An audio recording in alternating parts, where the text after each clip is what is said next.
When I saw the session of this, or the title of this session, I thought to myself, well, that's not very exciting, serving up content. But then I thought about it a little bit, and one of the things that kind of came to mind is before you really serve up content, you need to understand your audience and who might read your content. And that implies kind of a different and a deeper way to think about it, which then I did get excited because it was in around the concept of social intelligence. What I first wanted to talk to you about was bees. This topic brought me back to social intelligence, a report I did in 8th grade. So on bees and the concept of social behavior. So I thought about it and I said, well, this is really cool. I'm actually going to use something I learned. Forget about my MBA. That was just kind of for the resume kind of a thing. So the first thing is bees cannot talk. Okay, so there is a small group of bee enthusiasts that will argue this point, but they're kind of frowned upon in the bee community, and I'm not really going to get into that. But they do maintain a pretty sophisticated way of communicating through vibration, dance, body chemicals, and things of that nature. And what it enables them to do is identify food sources at great distances, the abundance, competitive threats, and environments most suitable to their colonization efforts. And this is done each year. And there's different roles within a bee colony. Most of us have heard of these. And believe it or not, this I think has an analogy in some respects to law firms. So we have the queen bee, which is the managing partner, chair of the firm perhaps, kind of the visionary that holds the colony together. Then we have the workers, maybe the associates, right? They go out, they do everything that's asked of them. And then we have the drone, the males, which have very little use in a bee colony other than to mate. And I'm not going to profess that I know where you want to fit that within your firm. You make the decision, but there's been a new bee that has emerged, and it's called the blogger bee. And I'm not kidding on this. They've kind of done a study that's saying that some of these bees within their framework, they don't actually really have a role, not one that they can kind of understand very clearly, other than maybe it's to harmonize the way the tribe acts, so to speak. So, what does this have to do with serving up content? You'll find out in a minute. But the things that I learned from this report is the honeybee life cycle depends greatly on social learning. They're very adept at it.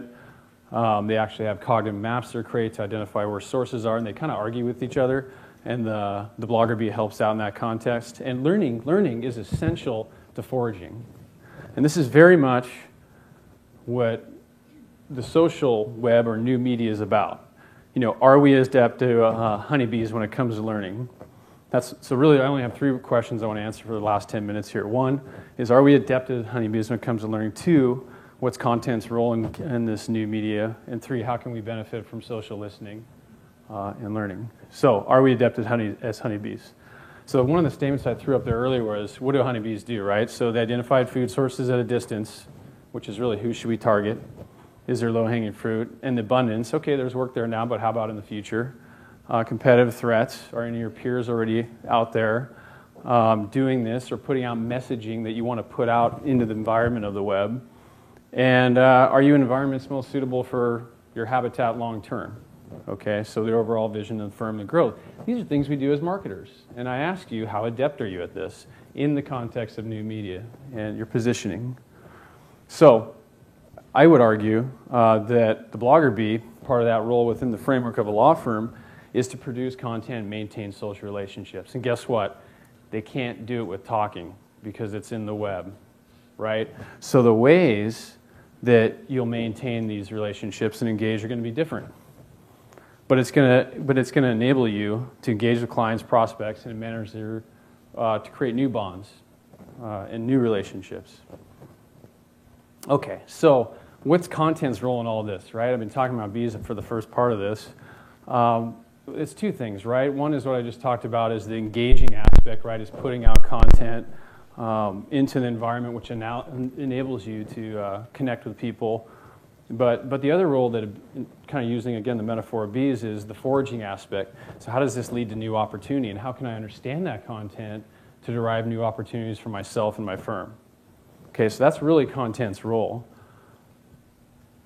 And part of this has kind of been the progression of this when you think about content, new media, it started with, we've all kind of monitored traditional media, newspapers, certain publications, things like that. But new media presented new challenges. Right now we got to monitor blogs, Twitter, LinkedIn, Facebook, only publications, things of that nature. So part of this is before you really can decide on your content strategy, you have to kind of analyze what's out there, right? And the reality is the value of information, where it's coming from. This might be one of the more important points with respect to your efforts around new media. The distinctions are blurring, right?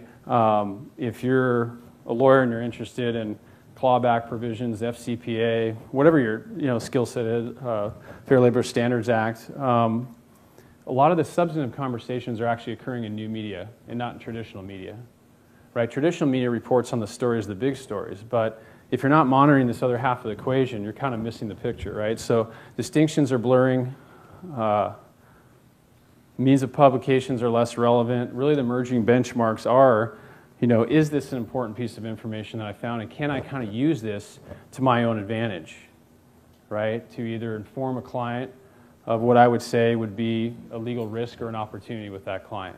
Okay, so, and that may not be on the front page of the Wall Street Journal, right? So if I'm following, just to use an example, if I care about developments in corporate governance and say poison pills, Wall Street Journal comes out, reports on something related to poison pills, IBM maybe adopted one, something to that effect. I'm not really going to use that in any way that I can now take that to a client and say, hey, did you see the story on IBM? They just adopted a poison pill. Guess what? Yeah, I read the Wall Street Journal too. But if Davis Polk's corporate governance blog talked about a development with poison pills in the Second Circuit, smaller company that may have broader ramifications, what's that? That's probably a little bit more important. Maybe I can take that, incorporate in my own thinking, and engage clients with that newly found information or that progressing area of development. And that's why these tend to be the benchmarks. So in terms of, this is what problem I gotta let you guys monkey with my slides, but in terms of the better understanding the content will help drive the solution. I mean, we're all kind of doing this, right? We had some folks talk about LinkedIn. A lot of firms have blogs. If you look at the AmLaw 200, there was 114% growth in blogs in the last year. But where they're kind of missing, and part of this piece is actually analyzing this information, right? That should tell you what your marketing strategy should be about, and that should be what you should ultimately come full circle to what you're talking about, right? If there's 25 firms talking about Dodd-Frank, all have blogs on that subject matter, I'm guessing you probably don't want to put that out in terms of serving up the content.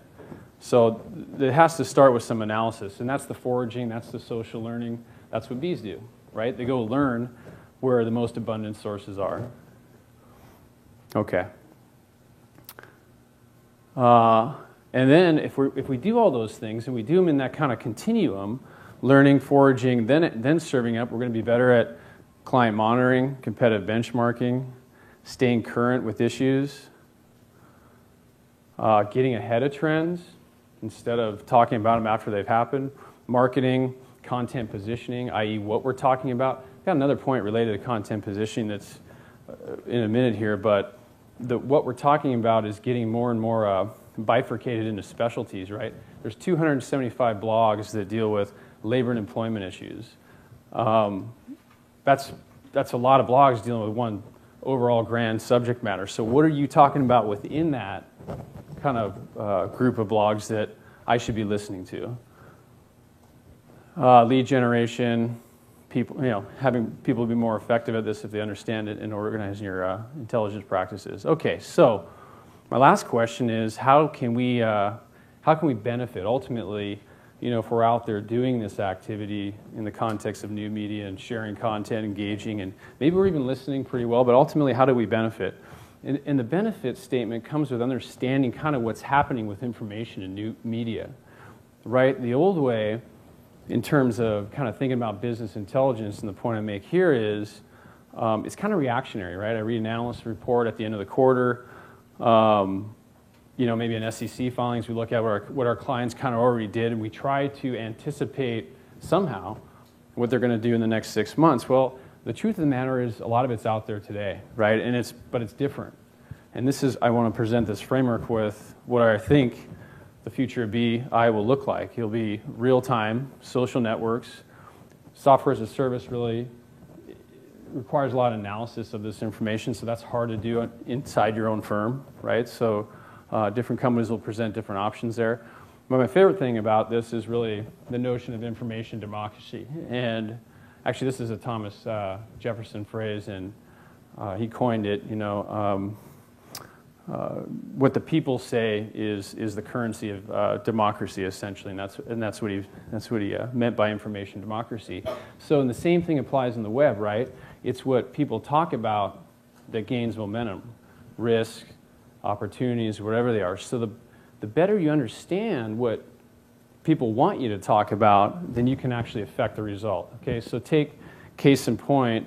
And some of this, again, is positioning. I look at like Sheppard Mull, and they have a blog on securities litigation. And they've done a very good job of kind of anticipating needs to that blog. In fact, enough so to where they're now influencing, right? So when they talk, people listen, people pick up. It actually creates more issues around that topic. Okay, so there was a development in Southern California not too long ago, about a year and a half ago, where Oracle fought a venue selection. Part of their forum selection review in one of the courts, and it was denied, and a couple other law firm blogged about this, but there wasn't a lot of response in the media or anything of that nature. And then you looked at the traffic, and as soon as Sheppard Mullin had something to say about it, media picked it up, more blogging activity afterward. Okay, it's something that we were measuring, I was looking at to create some examples. And it was really interesting because they're creating the problem that everybody gets to advise on. But they're the ones that are positioned as the experts there. Okay, so I broke a couple rules of this slide a lot, actually, but I don't know if you're going to get a deck or a takeaway on this, so I figured this will be my takeaway slide for those that you want to read more information, and I'm not going to try to read all this, but it's really about the point I was making earlier with content and to drive marketing strategies, and this is really about corporate America. There's a Harvard Review study that looked at how corporations are going about building new opportunities. And it's becoming about micro markets, right? So if Duke goes into renewable energy and you have a renewable energy practice or an industry team, they're not doing everything in renewable energy, right? Everything is relative. Micro strategies is relative. So if you go in and talk to them about, hey, we have all these experts in solar, they don't care about solar. Can you find out what they do care about? Maybe within renewable energy, what they really care about is wind. In fact, that's true. If you look at Duke, they've made investments in the last 2 to 6 months in wind farms in kind of the Midwest. Okay, so you then become more knowledgeable about what you should be talking about in the context of a micro market. And maybe that ties in to what you should be blogging about. Okay, so let's talk about some examples. I've got about 2 minutes left here. Good news is I'm the last one up for this session, so if I go over, so be it. Other than I'm hungry and I want to eat too, so you've got that working for you right now. Okay, so other things you can do with kind of this analysis in new media in terms of understanding relative strengths or where you should, and how you should be positioning yourself. So this is an example of just a search of labor and employment firms within Martindale-Hubbell, and which, by the way, I'm not trying to offend or there's somebody from these firms in the room. Don't hold it against me if you don't like the point I'm about to make. But Ford and Harrison is number one based upon searches for labor and employment in Martindale-Hubbell. So if I'm looking at this, I'm looking at only this, I'm saying, wow, this is pretty cool. We're number one. Everybody's looking for us. We don't have much more work. We don't have work to do. We're in good shape. But if you take a look at it the other way, like who's talking about us, how often are they talking about us, where are they talking about us, it might tell a different story in terms of your brand. In fact, in position number 8, Fox Rothschild all of a sudden becomes number 1, and Ford Harrison is not quite as high. Now again, it's just the point in time kind of measurement here. I'm not trying to say that that's actually the case. I'm just saying this is a different way to look at truly how your brand's doing. Other things you can look at in the form of analysis and foraging is, overall counts of where you're at. How much content do you put out, and where is it picked up? This is an interesting one to me. It was kind of a comparative analysis of a number of firms and where they're putting out content over a period of time, and I'm not going to get into the period of time. I don't want to disclose too much in this framework, but what I found interesting about this result was like Sullivan Cronwell that doesn't have any blogs, yet they're prominent against this peer group in terms of how often they're cited and mentioned in blogs. And a certain set of blogs that we looked at that deal with kind of corporate litigation securities. But what was interesting about this was they do put out a lot of content still, even though they're not bloggers. They put out a lot of publications, so they are engaging.